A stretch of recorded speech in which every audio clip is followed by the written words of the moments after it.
নমস্কার বন্ধুরা, রিনাস কিচেন থেকে স্বাগত। আজ আমি তোমাদের ভেজ ফ্রাইড রাইস করে দেখাবো। তার জন্য আমি প্রথমে গরম জল চাপালাম ওভেনে। এবার আমি চালটা দিয়ে দেবো। চালটা আমি আধ ঘন্টা জল দিয়ে ভিজিয়ে রেখেছিলাম, আর আমি বাসমতি চালের করছি। আর জলের মধ্যে আমি পরিমাণ মতো নুন দিয়ে দিলাম। আমি প্রায় 300 গ্রাম চালের মতো ফ্রাইড রাইসটা বানাবো। গোটা গরম মশলা দিলাম আর 2 চামচ মতো সাদা তেল দিয়ে দিলাম। আর এই চালটা আমি আধ ঘন্টা ভিজিয়ে রেখেছিলাম।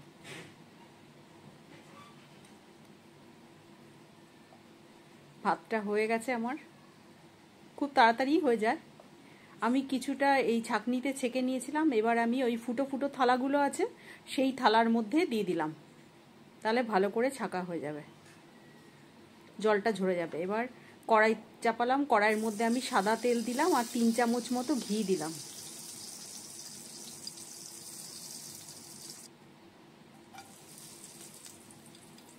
আর গোটা গরম মশলা ফোড়ন দিলাম, এলাচ, দারচিনি, লবঙ্গ। আমি চালটা সেদ্ধ করেছিলাম যখন, তখনও দিয়েছিলাম গোটা গরম মশলা। আর গাজরগুলো যেহেতু একটু শক্ত, ওইগুলো আগে দিয়ে দিলাম। আমি দিয়েছি গাজর, বিনস আর 3 রকমের বেল পেপার, ইয়েলো, রেড আর গ্রিন। আর এই যে বিনসগুলোও সব কিছু আমি লম্বা লম্বা করে কেটে নিয়েছি। বিনসগুলোও আমি একটু লম্বা লম্বা করে কেটে নিয়েছিলাম।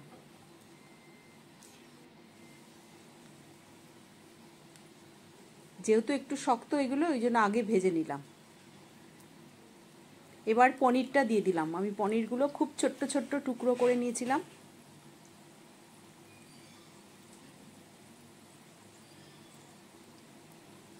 পনিরটা একটু লাল লাল করে ভেজে নেব, একটু ভালো করে ভাজতে হবে।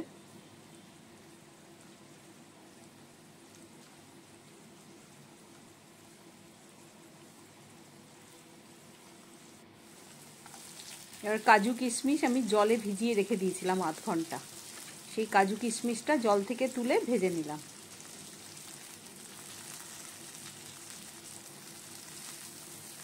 আর ক্যাপসিকাম আর বেল পেপারগুলো আমি দেরিতে দেবো, ওগুলো তো বেশি ভাজার দরকার পড়ে না, তাহলে কালারগুলো চেঞ্জ হয়ে যাবে।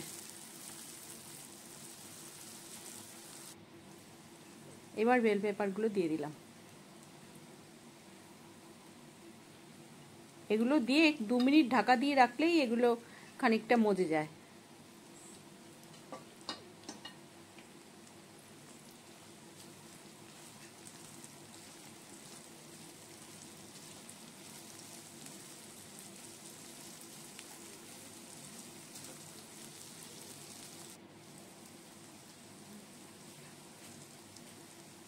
দুটো কাঁচা লঙ্কা দিয়ে দিলাম।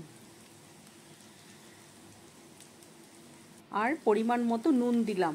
ভাতটা তো আমি নুন দিয়েই রান্না করে রেখেছিলাম, যাতে ভাতের ভেতরে নুনটা ঢোকে। আর এখন কিছুটা নুন দিলাম আর কাঁচা লঙ্কা দিলাম। আর চিনি দিলাম আমি 3 চামচ মতো। একটু মিষ্টি দিলে ভালো লাগে খেতে। চিনিটা তোমরা গুঁড়ো করেও দিতে পারো, আবার বড় দানাও দিতে পারো। আমি গুঁড়ো করিনি বলে আমি আগে আগে দিয়ে দিলাম। এবার আমি ভাতটা মিশিয়ে দিলাম। ভাতটা দেখেছো, ঝরঝরে ভাত হয়েছে। 80% আমার সেদ্ধ করা ছিল ভাতটা। 80%-এরও বেশি, 90% সেদ্ধ ছিল।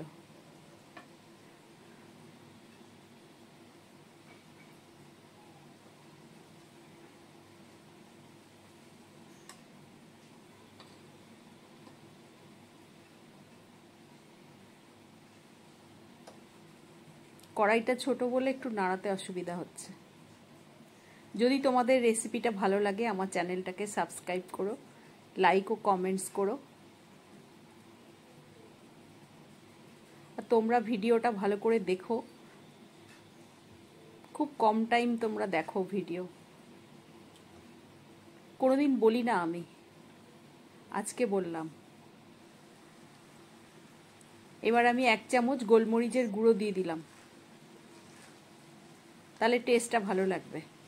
আর তোমাদের যদি আরও ঘি দেওয়ার ইচ্ছা থাকে পরে ওপর দিয়ে আরও ঘি তোমরা দিতে পারো, তাহলে আরও সুন্দর খেতে হবে।